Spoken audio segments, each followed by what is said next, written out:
He arrived in America with no money and was judged for his simple robes, yet when he spoke his first 5 words to a global audience, they gave him a thunderous 2-minute standing ovation. Discover the incredible story of Swami Vivekananda and the timeless power of self-belief.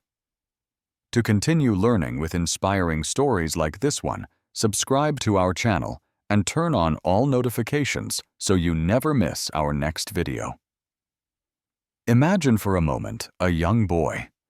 A boy born in a small town in India who would one day inspire millions and millions of people all across the world.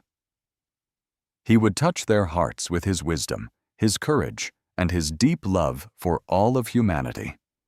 This boy was Swami Vivekananda. He was a man who truly changed how the world saw India and its beautiful spiritual heritage. But Swami Vivekananda was not just a monk. He was so much more. He was a deep thinker, a wonderful leader, and a fighter. He fought for the idea that we can all live with purpose, with strength, and with kindness in our hearts. He was born with the name Narendranath Datta on the 12th of January in 1863. He was born in Kolkata, India, into a family that taught him very important values from a young age. They taught him about discipline, about working hard, and about having compassion for others. His father, Vishwanath Datta, was a successful lawyer, and his mother, Bhuvaneshwari Devi, was a very deeply spiritual woman. From the very beginning of his life, it was clear that Narendranath, or Narendra as he was called, was special. He was a mix of so many things. He was intelligent, he was very curious, and he was completely fearless. Narendra was not what you would call an ordinary child. He was full of energy, sometimes mischievous, and always very bold. But just behind this playful, energetic nature was a brilliant mind and a very kind heart. Let me share with you some of the most inspiring moments from his childhood, because they show us the man he would become. When Narendra was a young boy, he and his friends loved to play near a very big old tree in their neighborhood. One day, an older man from the town saw them playing and told them, "Be careful. There is a ghost in that tree. You should not go near it." Hearing this, all the other children became very scared. They ran away from the tree. All of them except for Narendra. He stood there, looked at the tree, and then looked at the man. He said, "If there is a ghost, then I want to see it." He was not afraid. He confidently walked over to the tree and climbed high into its branches. He sat there for hours just waiting, watching and listening. When he finally came down, he looked at his friends and the elder and said, "There is no ghost. It was only your fear that you saw." This simple story teaches us so much. It shows how Swami Vivekananda, even as a small boy, always questioned superstitions and refused to be controlled by fear. He believed in finding the truth for himself and in facing challenges with a brave heart. Narendra's mother was his very first teacher, and she taught him some of life's most valuable lessons through small, simple actions. Narendra's mind was like a sponge. It could soak up everything. It is said that he could read a book just one time and remember everything in it. His thirst for knowledge, his desire to learn, was amazing. He would ask his teachers deep, challenging questions. Questions like, "Have you seen God?" or "What is the real purpose of our life?" He would ask, "Why are some people poor while other people are rich?" Most of his teachers did not have answers for him, but their silence did not stop him. It only made his hunger for truth grow stronger and stronger. Later in his life, after his father passed away, Narendra's family faced very difficult financial struggles. It was a very hard time. There were some days when they did not have enough food for everyone to eat. Do you know what Narendra did during those times? He would lie to his family. He would tell them, "Oh, I have already eaten somewhere else." He did this so that his mother and his brothers and sisters could have his share of the food. He wanted them to eat without worrying about him. This selfless act, this small sacrifice, showed the deep love he had for his family. And it teaches all of us about the value of putting others before ourselves. In his long search for answers to his big questions, Narendra met a man named Sri Ramakrishna. He was a simple holy man who lived a life completely dedicated to spiritual practice. When Narendra met him, he asked him the same question he had asked so many others. Have you seen God? But this time, the answer was different. Ramakrishna looked at him, smiled gently, and replied, Yes, I see God just as clearly as I see you right now. This one sentence, this simple and powerful answer changed Narendra's life forever. Ramakrishna became his guide, his mentor. He taught Narendra that God is not somewhere far away in the sky. He taught him that God lives inside every single human being. And because of this, serving other people, serving humanity, is the greatest and most beautiful form of worship. After meeting Sri Ramakrishna, Narendra's life started to change in ways he could never have imagined. Ramakrishna was not just a teacher to him. He became like a father, a trusted guide. He was the key that would unlock Narendra's true and incredible potential.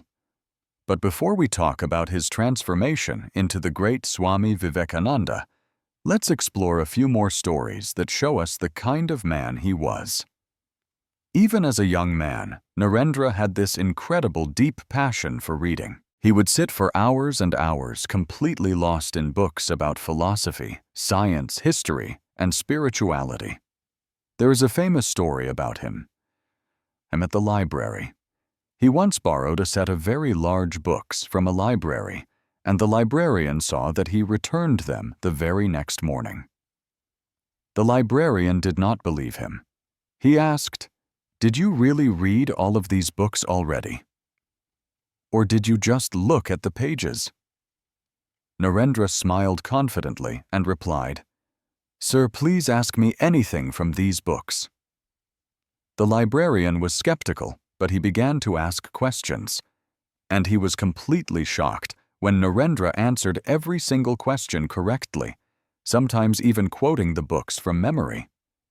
This love for knowledge was not just for himself. Narendra believed that education was the key to solving so many of the world's problems. He would often tell people, Fill your mind with high thoughts, with great ideas, and you will always walk with your head held high. Narendra was a very curious student who never accepted anything unless he had proof. One day, he asked Ramakrishna, How can I truly believe in God when I have not seen him with my own eyes?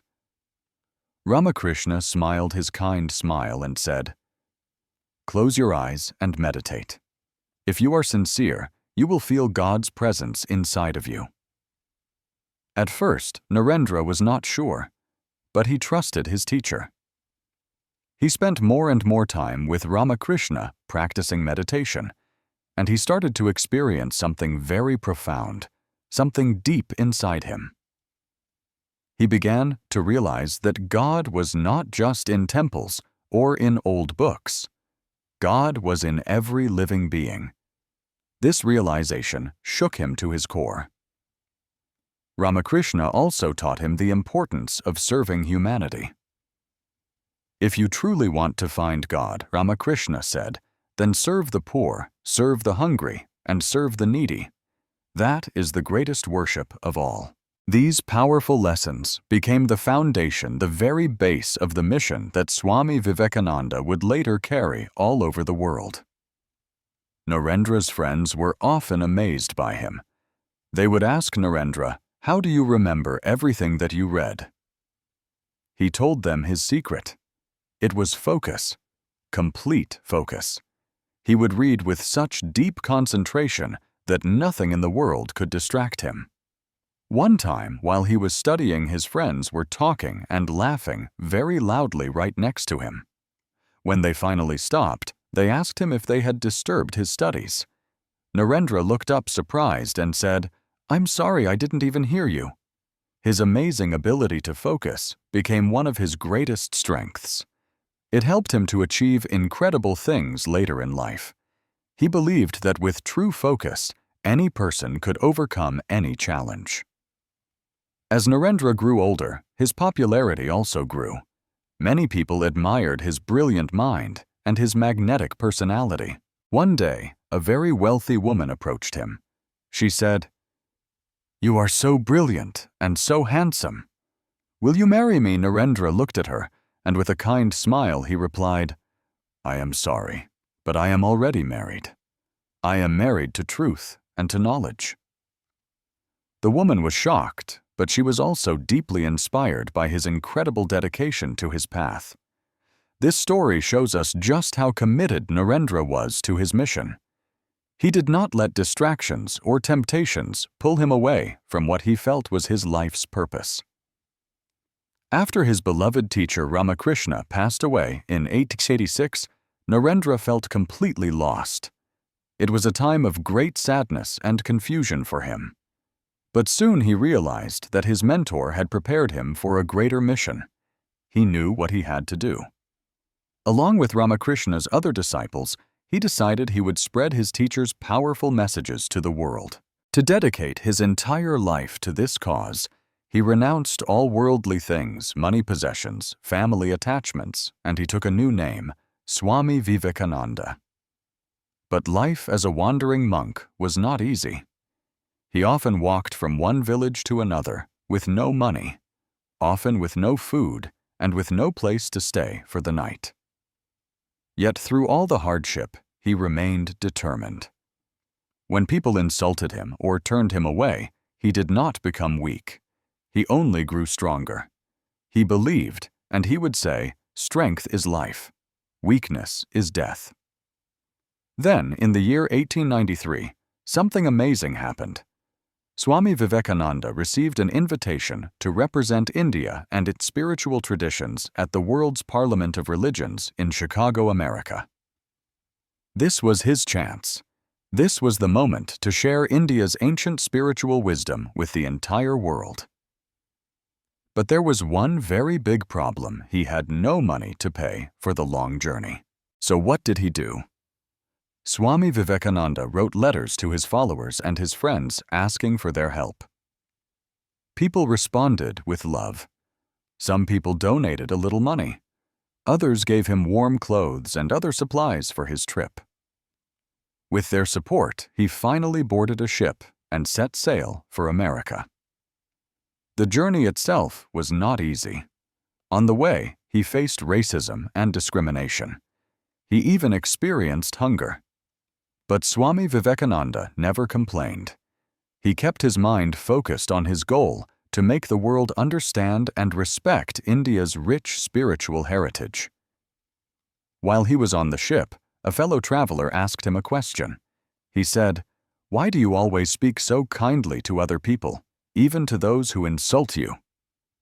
Swami Vivekananda smiled his gentle smile and said, "My mother taught me that a knife can be used to either harm someone or to help someone. I choose to use my words to heal, not to hurt." This simple, beautiful answer showed the great depth of his wisdom and his compassion. When Swami Vivekananda finally reached Chicago, he realized something shocking. The people there looked down on him. They judged him because of his traditional Indian clothes and his dark skin. At first, he struggled. It was hard to find a place to stay or even to get food to eat, but he did not give up. Then the day came. It was September 11th, 1893. The Great Hall at the World's Parliament of Religions in Chicago was completely full. It was filled with famous scholars, deep thinkers, and important spiritual leaders from all over the world. The event was very prestigious, and every speaker came with prepared notes and perfectly polished speeches. Swami Vivekananda, however, had no written speech. He carried with him only his faith, his wisdom, and his deep love for all of humanity. When it was his turn to speak, he stood up. He was dressed in his traditional, simple saffron robes. He looked calm and full of peace. He walked to the front of the stage, looked out at the huge audience, and the moment he said his first words, "Sisters and brothers of America," something magical happened. The audience, which had been very formal and serious until that moment, suddenly erupted in applause. The entire hall echoed with claps, with cheers, and with whistles. For nearly 2 full minutes, people stood and applauded. They were moved not just by his words, but by the feeling behind them. He addressed them with such warmth, with such love and inclusivity. Swami Vivekananda did not speak to impress people. He spoke to connect with them. He spoke about the very heart of India's spiritual teachings and about the importance of harmony and peace among all religions. Here are some of the key points from his historic speech. He spoke of unity in diversity. He explained how all the different religions in the world are simply different paths leading to the same one truth. He said, as the different streams having their sources in different places all mix their water in the sea, so, O Lord, the different paths which men take all lead to Thee. This beautiful message of unity touched every single heart in the room. He also spoke about the spirit of tolerance. He shared how India for centuries had welcomed and given shelter to people of all different faiths. He said, "I am proud to belong to a nation which has sheltered the persecuted and the refugees of all religions and all nations of the earth." And he gave a warning against religious intolerance. Swami Vivekananda was not afraid to point out the dangers of religious fanaticism, of hatred between faiths. He called for love and for deep respect among all people, saying that hatred and fighting only lead to destruction and pain. The audience was captivated. They listened to him for over 2 hours, completely mesmerized by his presence and his words. Many people who were there later said that it felt as if they were listening to a divine voice.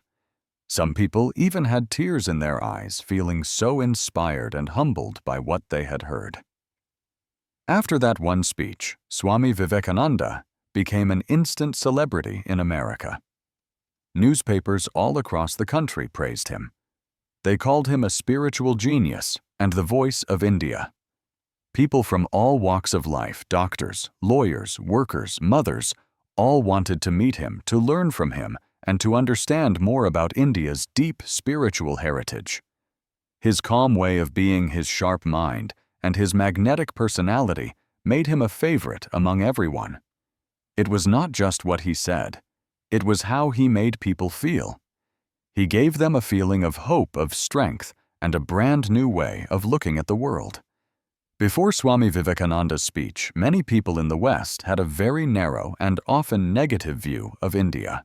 They thought of it as a land of poverty, superstition, and snake charmers. But after hearing him speak, their perspective changed completely. One American woman wrote in her diary, "If this is what Indian culture produces, then we must learn from them." His words had the power to not only educate people, but also to inspire true respect and admiration for India. After the Parliament, Swami Vivekananda spent several months traveling all across the United States. He gave lectures and met with people everywhere he went. In every city, large crowds gathered just to hear him speak.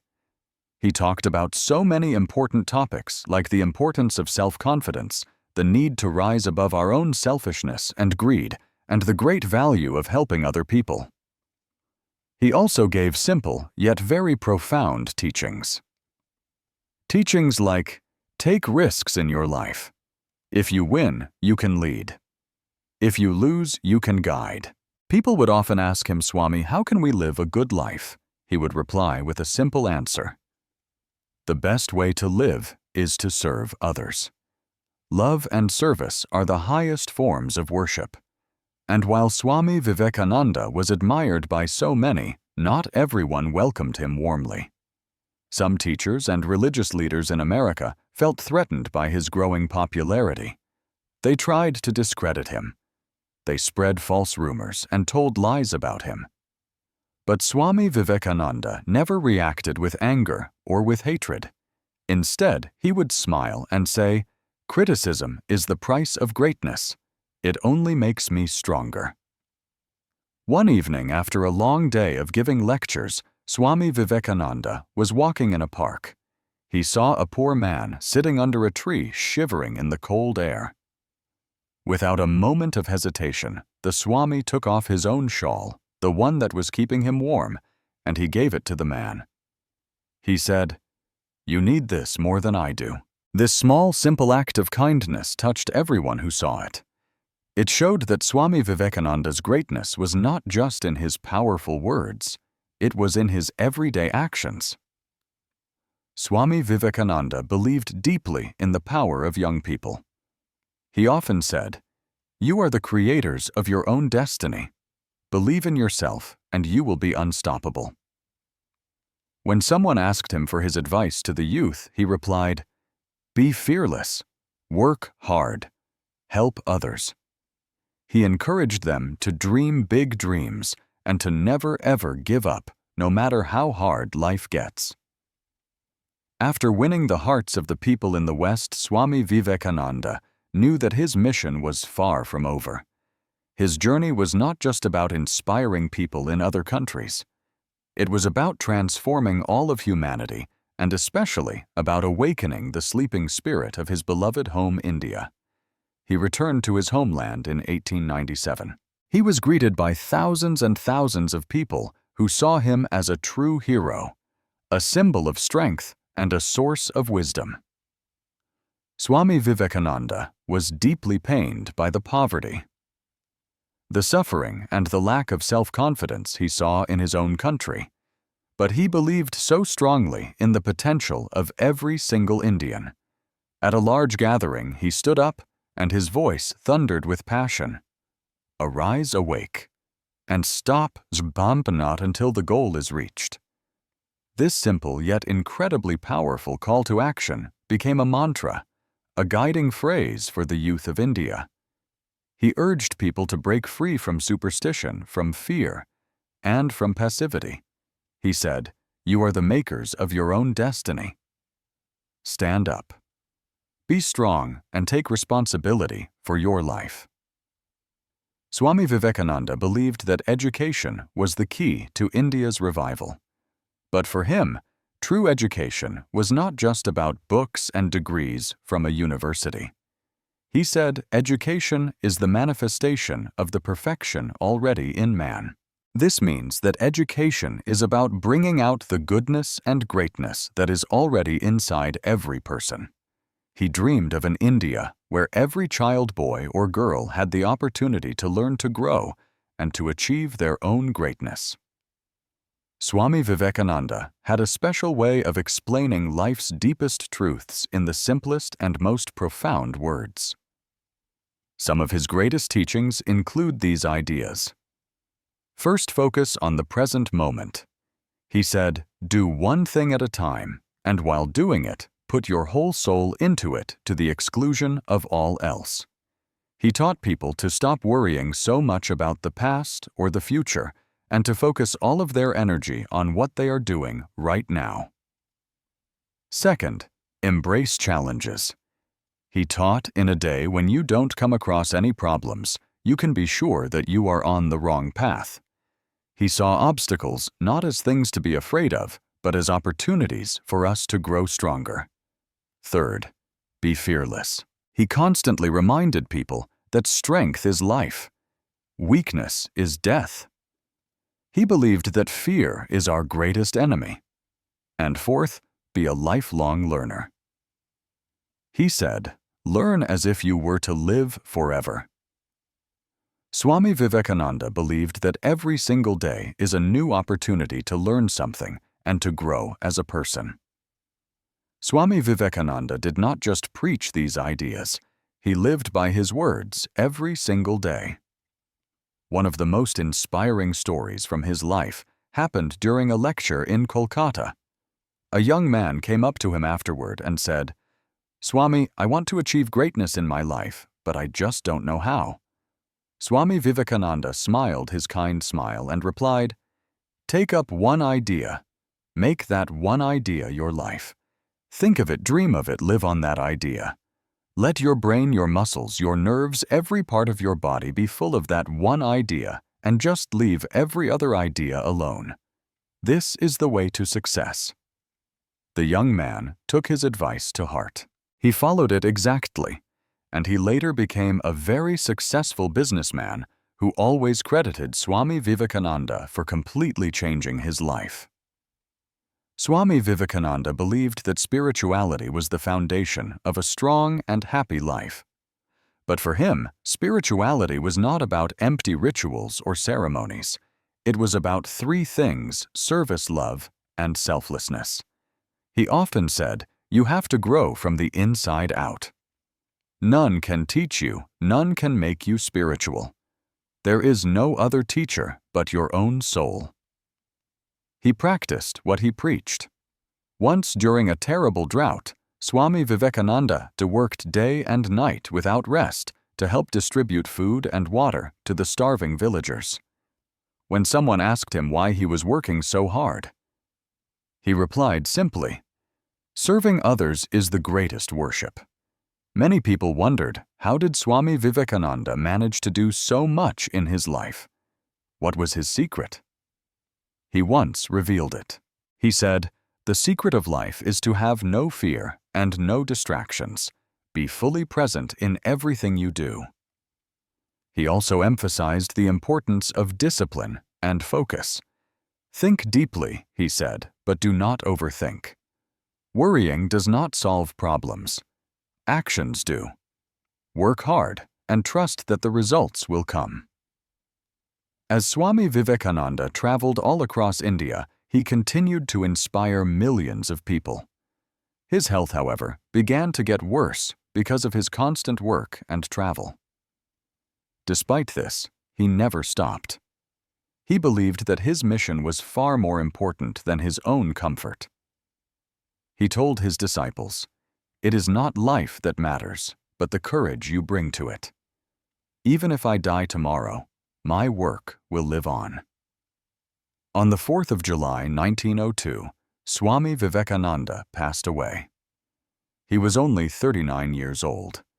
But even in his final moments, he was calm and full of wisdom. Before his passing, he meditated deeply for several hours.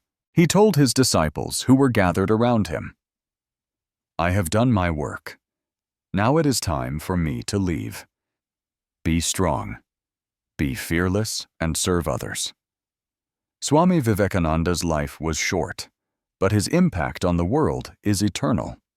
His teachings continue to inspire people all over the globe even today.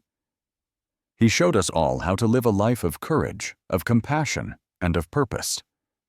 His words are still a guiding light for anyone who is seeking to find greatness within themselves. He once said, "All the power in the universe is already ours. It is we who have put our hands before our eyes and cry that it is dark." Swami Vivekananda's life proves that one single person with determination, with faith, and with a deep love for humanity truly can change the world. His story is not just history. It is a living lesson for all of us. Let his life inspire you to rise above your own fears, to dream big, and to make a positive difference in the world around you.